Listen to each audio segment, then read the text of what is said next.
Hello everyone, this is John from Western Maine Defensive Tactics. Been working on a variety of projects lately, a lot of them to do with the bikes. I just got a dirt bike running, the old RS 175. Maybe I'll do a quick video on that coming up. Just did finished the top end yesterday and have been buzzing around on that. And finally got it running well enough to realize that it really needs a clutch, so I'm going to be doing that too. But anyway, another one of the side projects I've been doing is, well, I've been picking up machetes of various types for years, basically, but because who doesn't like a machete? And if you like knives, and you like big knives, and you like useful tools, machetes are one of those things that you can collect pretty inexpensively, and I don't think I've paid more than $10 for any of the really good ones I have. Because let's say, there's this one. This is a Collins model 37, basically a military pattern machete with a fairly robust, thick blade. It had some, I want to say they were replacement wooden handles. They weren't really well shaped like a typical Collins is. And so basically I was turning this into my project machete to make an apocalypse machete out of. And anyway, so another one, a few others I found over the years have been Collins's as well.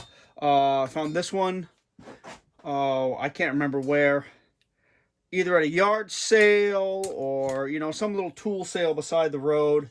And the same thing with this one, it's almost the same thing. Both are Collins, still with the paper stamp. No stamps on the blade. Well, no. Yep, stamped on the backside. This one I think I got at one of those side-of-the-road junk places in upstate New York or Vermont, something like that, when we were on vacation. This one, the little shorter one, as you can tell, it's a little bit different point. This one I think I found at one of the trappers' meets around here, and it was busted off, so I reformed the tip. I think the guy wanted $8, and I think I got it for $5. I think this might have been $10 because it was in real good shape. But anyway, they're still really good U.S.-made Collins machetes and other brands out there running around if you look. And what I really like about machetes is they're very inexpensive. They're still very useful. You can have a really good variety of them for next to nothing. I think I might have $50 in my entire machete collection. I think I paid, see, this is an actual modern Collins, one I bought at the hardware store years ago, new production, made in Colombia. Still a good machete, even though it was probably $6 or $8. But anyway, that's not really what I wanted to talk about.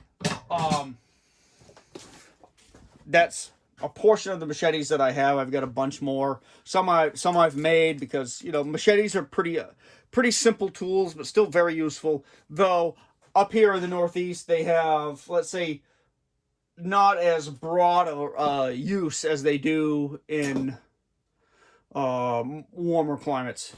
But ones like this are pretty handy because you can still take pretty decent brush with them. But when plants start getting thick and woody, your longer, lighter, thinner machetes, they stop becoming quite as useful, even though these are freaking awesome.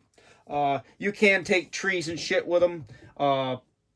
It's a little hard on them because, again, you've got a pretty thin piece of steel. But anyway, so one of the things I was working on off and on was turning this into my apocalypse machete, lengthening the handle a little bit, changing the profile because I find it a little bit obnoxious in this dimension here. Pop the handle scales off, was going to make some new ones, and was going to kind of fix up the point here. Wasn't really sure what I'm going to do, and probably double edge it for a portion of it, and of course put a nice razor sharp but fairly stocky edge on it, so I can put it on one of the bikes or the four-wheeler or something like that and hack trail with it. But recently had a birthday, and my son actually got me one of the most useful birthday gifts I've ever gotten.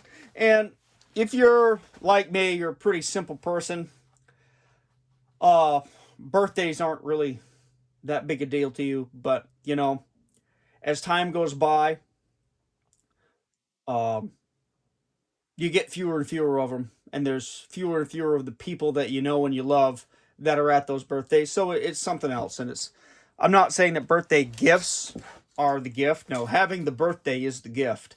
But if you're like me, you tend to receive birthday gifts that aren't always the most useful things. And I'm not one of these guys that likes a lot of store-bought frou-frou crap. T-shirts and things like that are fine, but whatever. But every once in a while, people catch on and buy you something very, very useful. My son got this for me. This, it's got no stamp on it, and it's pretty rusty and pitted. And I've actually done some work on this. But this is a 24-inch. I believe this is either a Collins, possibly an Imikasa, but it's a actually good quality machete. I can tell because while I'm not a machete expert, I've handled quite a few of them. It's got a pretty good distal taper like the Imikasas and the Collinses tend to have, as well as I believe this is a Latin style handle, however you want to call it. Because I've heard this style handle referred to as a Latin style handle, and this style handle referred to like a military style handle. Differentiating between the two. But it's no, some people would call that a patina. I sanded off most of the rust and put a coat of oil on it just so it wouldn't go any further. But still good steel. It's got a lot of good flex in it. Doesn't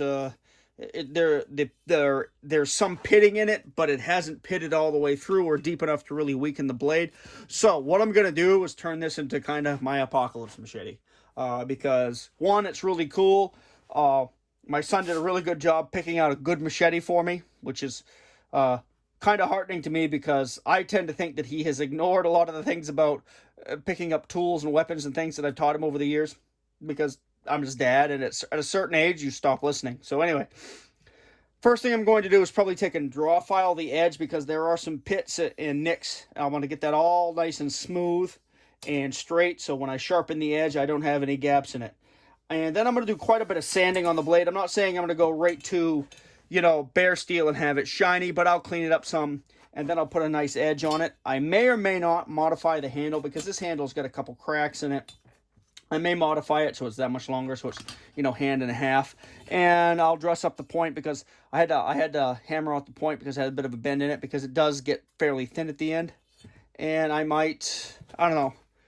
I might make it a bit finer. Might give it a bit of a double edge or a swedge on the back. But anyway, that'll be one of my other machetes. But wicked good tool, and just goes to show you, if somebody knows you, they can pick you up something that is inexpensive. I don't know what he paid for it. Doesn't really matter to me because, like I say, it's the thought that counts. He knows I like machetes. He knows I like long, lean machetes with some reach because they're good weapons as well as good tools. And he got me that, and it makes me happy, and I really like it. So thanks, Zach. I appreciate it. That's a pretty cool freaking machete, and I'm going to enjoy working on it. And he knows that because he has the rusty tool bug like I do. And I like taking a tool that most people would discard. And if you look, my bench is full of them. Most of the tools that I have, or if not most, but a lot of the tools that I have are ones that people have discarded because they were a little rusty, and that I took them, wire brushed them, put some oil to them, maybe took a file to the teeth and things to dress them back up and make them usable again, and poof, they're good quality tools that I bought cheaper than you'd buy some Chinese-made piece of crap tool that might last for a job or two. But I mean, look, this is an excellent quality tool. Is this one of I gotta see here. Yeah, this is made in Utica, New York. And this is probably 50 years old, but that's just as tight as the day it was made. If you buy a pair of machinist or lineman's pliers like that today, made in China, you'll have all sorts of slop on those jaws.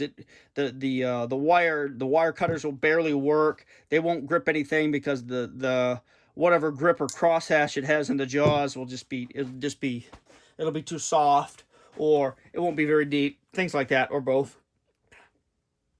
But this is just as good as the day it's made. It was a little rusty when I got it, but with little TLC and some care, you get a good tool for not much.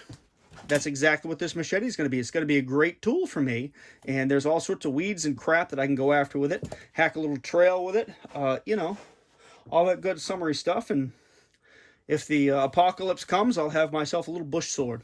All right, you guys take care. Thanks again, Zach.